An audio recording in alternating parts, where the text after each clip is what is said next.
Hello everyone, this is Aarti. Welcome to my YouTube channel. इससे पहले के टॉपिक में हमने जो भी कंप्लीट किया था, अब उसके बाद में उसके आगे के टॉपिक को हम अब करेंगे। ठीक है, पहले हमने क्या किया था? इससे पहले के टॉपिक में हमने पढ़ा था डीपली प्राइम मिनिस्टर को। प्राइम मिनिस्टर के इलेक्शन कैसे होते हैं, काउंसिल ऑफ मिनिस्टर क्या है, उसके प्राइम मिनिस्टर की पावर क्या है, इन सब चीज़ों को हमने बहुत अच्छे से, बहुत डीपली स्टडी किया था। अब हम इसमें देखेंगे कि इस टॉपिक में क्या है। ठीक है, इसमें हम किसके बारे में पढ़ेंगे? प्रेसिडेंट के बारे में। अब तक तो हमने ये पढ़ लिया, और जितनी की हमने सारी चीजें देखी किसके पास में है? प्राइम मिनिस्टर के पास में। सारी की सारी पावर किसने हैंडल कर रखी है? प्राइम मिनिस्टर ने।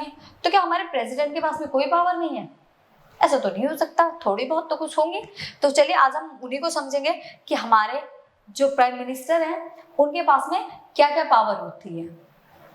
ठीक है, चलिए फर्स्टली तो हम देखेंगे इलेक्शन ऑफ द प्रेसिडेंट, कि हमारे प्रेसिडेंट जो है उनके पास में कौन कौन सी पावर है, उनके इलेक्शन कैसे होते हैं। प्राइम मिनिस्टर में तो हमने देखा था कि एक तरह से इनडायरेक्ट इलेक्शन ही थे, और उनको डायरेक्ट ही माना जाएगा। ठीक है, अब यहाँ जो हमारे प्रेसिडेंट है इनके इलेक्शन कैसे होते हैं? क्या इनको डायरेक्ट चूज किया जाता है या फिर इनको इनडायरेक्ट चूज किया जाता है? इन सभी क्वेश्चन के लिए हमें इसको डीपली स्टडी करना पड़ेगा। तो चलिए करते हैं फिर देख किस बात की। ठीक है, the president is not directly elected by the people. President को डायरेक्ट इलेक्ट नहीं किया जाता।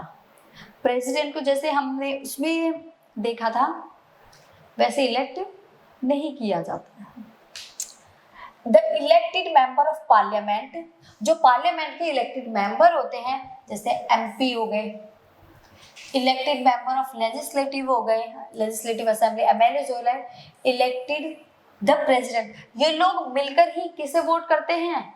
ये दोनों लोग मिलकर प्रेसिडेंट के लिए वोट करते हैं। देखो, प्राइम मिनिस्टर और प्रेसिडेंट में थोड़ा सा डिफरेंस है। यहाँ पर प्रेसिडेंट के लिए क्या हो रही है? वोटिंग हो रही है। देखो यहाँ पर क्लियर एक वर्ड लिखा है इलेक्टेड, अपॉइंटेड नहीं लिखा है। तो दोनों में डिफरेंस है। कहीं ये सोचने लग जाओ कि प्राइम मिनिस्टर को भी तो एमपी और एमएलए ही चूज करते हैं, इनकी मेजोरिटी से ही तो प्राइम मिनिस्टर बनता है। सही है, इनकी मेजोरिटी से ही प्राइम मिनिस्टर बनता है। जिस पार्टी को जितनी ज्यादा मेजोरिटी होगी, जो मेजोरिटी में पार्टी होगी, उसी का प्राइम मिनिस्टर बनेगा। बट ये लोग यहाँ पर प्रेसिडेंट के लिए वोट करते हैं। जितने लोग वोट मिलेंगे प्रेसिडेंट को वही जीतेगा। तो प्राइम मिनिस्टर के लिए वोटिंग नहीं होती, बट प्रेसिडेंट के लिए क्या होती है? वोटिंग होती है। तो ये दोनों में डिफरेंस है। ठीक है, तो कौन कौन वोट करते हैं? एमपी करते हैं, और कौन करते हैं? एमएलए करते हैं। और सिंपल सा फंडा है, जितने ज्यादा वोट वही मेंबर बनेगा। ठीक है, अब देखते हैं कि प्रेसिडेंट क्या है हमारे। इलेक्शन आपको क्लियरली समझ आ गए होंगे कि कौन लोग वोट डालते हैं और कैसे हमारे प्रेसिडेंट को चूज करते हैं। ठीक है, गुड। अब आगे देखते हैं। He and she is the head of the state. यहाँ पर ही एंड शी का मैंने कॉन्सेप्ट आपको पहले ही बता दिया, मेल और फीमेल के बारे में है कि चाहे मेल हो और फीमेल हो, कोई भी इस पोस्ट पर आ सकता है। He and she is the head of the state. जो भी प्राइम मिनिस्टर है वो हेड ऑफ द स्टेट होता है। यहाँ पर हेड ऑफ द स्टेट होने का मतलब है कंट्री का हेड होना। ठीक है, बिल्कुल top. He she has the nominal power like queen of Britain. हमारे इंडिया में जो प्रेसिडेंट की पावर है वो बिल्कुल किस कंट्री के जैसी है? वो बिल्कुल ब्रिटेन के जो क्वीन है उसके जैसी है। ब्रिटेन की क्वीन की जैसी है पूरी की पूरी पावर इंडिया में जो प्रेसिडेंट की पावर है। एक तरह से हम ये बोल सकते हैं कि इस वाले कॉन्सेप्ट को हमने कहां से लिया है? ब्रिटेन से लिया है। हिज हर फंक्शंस और मोस्टली सेरेमनी, उसके जो फंक्शंस हैं वो भी बहुत ही क्लेरिफाई है और उनके जैसे ही हैं। जैसे ब्रिटेन में फंक्शन है उसी टाइप के सारे फंक्शन यहाँ पर भी है। The one who gets a majority of votes is elected as a president. The one who gets a majority, जिसको सबसे ज्यादा वोट मिलेंगे, जिसकी मेजॉरिटी आएगी, वही क्या बनेगा? हमारा इलेक्टेड प्रेसिडेंट। ये तो बहुत ही सिंपल कॉन्सेप्ट है जो आपको पढ़ते ही समझ आ भी रहे होंगे। इंडिया में तो चलता ही है सर्वाधिक जीत की प्रणाली, बोलते हैं ना first pass the post system. वही है, जिसको ज्यादा वोट मिलेंगे वही जीतेगा, जिसकी ज्यादा मेजोरिटी, उसी की जो पार्टी है वो रूल करेगी।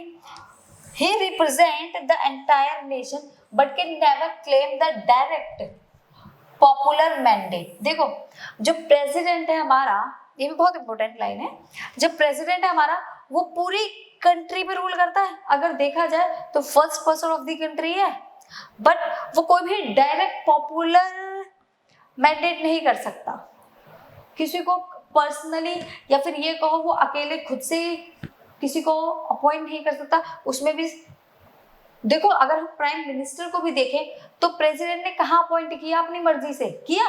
नहीं किया। उसने अगर अपनी मर्जी से अपॉइंट करना होता तो इतनी पार्टी में से किसी को भी अपॉइंट करना तब होता कि वो प्रेसिडेंट अपनी मर्जी से अपॉइंट कर रहा है, बट उसमें भी कंडीशन क्या है, मेजोरिटी पार्टी से उसने अपॉइंट किया है। तो सिंपल सा है, वो तो पहले से ही बना हुआ है प्रेसिडेंट, क्योंकि पार्टी की मेजोरिटी तो एक को ही मिली है, तो उसको तो बनाने की जरूरत नहीं है। बस हाँ ये कहना है कि आ जाओ भाई अपनी पोस्ट संभाल लो, ये हो गया अपॉइंट करना। तो वो अपने खुद से कोई मैंडेट नहीं कर सकता, कोई क्लेम नहीं कर सकता, कुछ नहीं कर सकता प्रेसिडेंट, बट वो पूरी कंट्री को रिप्रेजेंट जरूर करता है। ऐसा होता है ना कि लाइक फैमिली में डिनर टेबल लगी हुई है, जो सबसे हेड सीट है किसकी है, वो दादा की है, काम सारा कौन कर रहे हैं, पापा कर रहे हैं, बट फिर भी वो रिस्पेक्ट होती है ना head of the family. Same वही वाली चीज है, हम दादा लाइक कंपेयर कर सकते हैं कि प्रेसिडेंट है, हेड है, सबसे बड़े हैं, तो इतनी तो रिस्पेक्ट देनी पड़ेगी कि सबसे फर्स्टली जो काम होगा कौन करेगा, जो घर का या फिर कंट्री का, फैमिली का जो हेड होगा।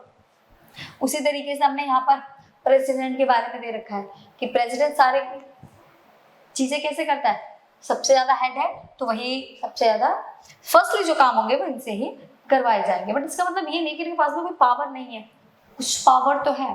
ठीक है, आप इसको नोट कर लो, स्क्रीनशॉट ले लो, एज योर विश, कुछ भी कर सकते हो, बट इसको कर लेना। हो गया होगा, चेंज करें, ठीक है। अब हम यहाँ पर देखते हैं पावर एंड फंक्शन कि क्या क्या पावर है इंडिया के प्रेसिडेंट के पास में। All major appointment were made in the name of president. जितने भी मेजर अपॉइंटमेंट होते हैं किसके नाम पर आते हैं, प्रेसिडेंट के नाम पर। जितने भी मेजर अपॉइंटमेंट होंगे कौन लेगा, प्रेसिडेंट लेगा, because of he is the head of country, first person of the country. All international treaties, जितने भी इंटरनेशनल ट्रीटीज होती है किसके नाम पर साइन की जाती है, प्रेसिडेंट के नाम पर। लाइक इंडिया होगा वहां पर सिग्नेचर प्रेसिडेंट के होंगे। जितने भी एग्रीमेंट्स बनते हैं made are in the name of the president, सबके लिए कौन जाएगा, प्रेसिडेंट ही वर्क करेगा हमारा। The president is the supreme commander of the defence force of India. जो प्रेसिडेंट होता है वो सुप्रीम कमांडर होता है किसका, डिफेंस फोर्स का, इंडिया के अंदर में। All laws and major policies decisions the government are issued in the name of the president। जितनी भी मेजर पॉलिसीज आती हैं किसके नाम पर सारी बनाई जाती हैं, प्रेसिडेंट के नाम पर। जितनी भी चीजें इश्यू की जाती है प्रेसिडेंट के नाम पर। इवन जितनी भी चीजें बनाई जाती हैं, की जाती है, कोई बिल पास किया जाता है, जो भी पॉलिसी निकलती है, न्यू पॉलिसी, सबके लिए फाइनली डिसीजन कौन लेता है, प्रेसिडेंट लेता है। उसको एग्री होना ही पड़ता है, एक तरह से ये भी बोल सकते हैं। ठीक है, a bill passed by the parliament becomes a law only after the president gives assent to it. कोई भी बिल पास होता है अगर पार्लियामेंट से, तो कोई भी law only after the president gives assent to it. तो उसके लिए एसेट किसे करना पड़ेगा, एसेट किसे करना पड़ेगा, प्रेसिडेंट को। कोई भी लॉ पास हुआ पार्लियामेंट में सब एग्री हो गए, दोनों हाउसेज में सब एग्री हैं। अब वो बिल जाएगा प्रेसिडेंट के पास में, प्रेसिडेंट उस पर सपोज एग्री ना हो, उसे वो बिल पसंद आया ही ना हो, अब उस कंडीशन में क्या होगा, क्या वो लॉ पास होगा, ये नहीं पास होगा। अगर प्रेसिडेंट को कोई चीज पसंद नहीं आ रही है, उसको वो बिल पसंद नहीं आ रहा है, तो वो उसको वापस कहाँ भेज देगा, वो उसको वापस पार्लियामेंट में भेज देगा कि इसको चेक करो, आप रीचेक करो, इसमें कुछ कमी है या कुछ प्रॉब्लम है। और पार्लियामेंट में उन्होंने उसको चेक किया, उसको देखा, उनको लग रहा है कि नहीं ठीक है, कोई प्रॉब्लम नहीं है वो, या फिर कुछ चेंजेस करते भी हैं, फिर वो उसको वापस प्रेसिडेंट के पास में भेजते हैं। प्रेसिडेंट फिर देखता है, उसको फिर वो चीज पसंद नहीं आती, तो वो 14 डेज के लिए अपने पास में होल्ड करके रख लेगा, वो उसको वापस नहीं करेगा। अगर वो 14 डेज 14 दिन के लिए उसको अपने पास में रखता है और वापस नहीं भेजता है, तो उस कंडीशन में ये हो जाएगा कि सब इस बात को मान लेंगे कि प्रेसिडेंट को ये चीज पसंद नहीं आई, इसलिए उसने इस बिल को अपने पास में रख लिया। बट प्राइम मिनिस्टर को वो चीज सही लगती है, उसको लागू भी करवानी है, पार्लियामेंट को भी वो सही लग रही है, तो वो सेम रिपोर्ट या फिर सेम बिल दोबारा तैयार करेंगे एंड देन वो फिर वापस उसके पास में भेजेंगे, प्रेसिडेंट के पास में। और लास्ट में अगर उन्होंने दोबारा सेम भेज दिया, तब उस पर प्रेसिडेंट को सिग्नेचर करने ही पड़ेंगे। वो सिर्फ डिले कर सकता है 14 डेज के लिए, उसके बाद नहीं कर सकता। The president appoints the prime minister, ये तो हम पढ़ते ही आ रहे हैं, कितने इससे पहले टॉपिक में यही था, ठीक है। Other minister of the adviser, ये भी हमने पढ़ लिया है। जो बाकी के अदर मिनिस्टर होते हैं, देखो प्रेसिडेंट किसको अपॉइंट करता है? प्राइम मिनिस्टर को। और प्रेसिडेंट प्राइम मिनिस्टर की हेल्प से या फिर प्राइम मिनिस्टर की एडवाइस से जो अदर मिनिस्टर हैं उनको अपॉइंट करता है। That's it, clear. अब देखते हैं, the president does not agree on the advice given to him. अगर प्रेसिडेंट ने the president does not agree on the advice given to him, जो एडवाइस प्रेसिडेंट को दी गई है उस पर अगर प्रेसिडेंट एग्री नहीं है, तब क्या होगा? If president is not satisfied with the advice given by the council of minister, जो council of minister ने एडवाइस दी प्रेसिडेंट को पसंद नहीं है, अब प्रेसिडेंट को क्या करना चाहिए? He and she can ask the council of minister of reconsider its advice। वो बोलेगा आपको इसको एक बार रिकंसाइडर करो, एक बार देख लो आप इसको सही है या फिर नहीं है। But he and she is wanted to act according to the advice rendered after reconsideration। उनको लग रहा है नहीं ठीक है, उन्होंने दोबारा चेक भी किया बट बोल रहे नहीं सही है, ये तो गलत है ही नहीं इसमें कुछ। Case with the law making, जैसे कोई केस है लॉ मेकिंग के लिए, कोई लॉ बनाना है, उन्होंने भेजा, सेम चीज मैंने अभी रिसेंटली आपको बताई थी, सेम वही चीज है ये भी। अब उनको क्या लग रहा है कि ठीक है, सब कुछ भी गलत नहीं है इसमें, देन तब क्या करेगा? President appoint the prime minister leader of majority, but in case no party or coalition get majority in Lok Sabha, the president exercise her discretionary power.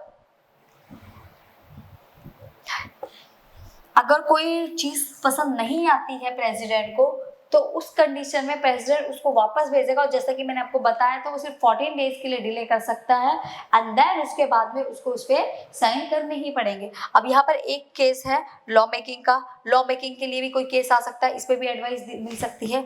और ये लास्ट में एक टॉपिक दिया हुआ है कि डिस्क्रिशनरी पावर क्या होती है।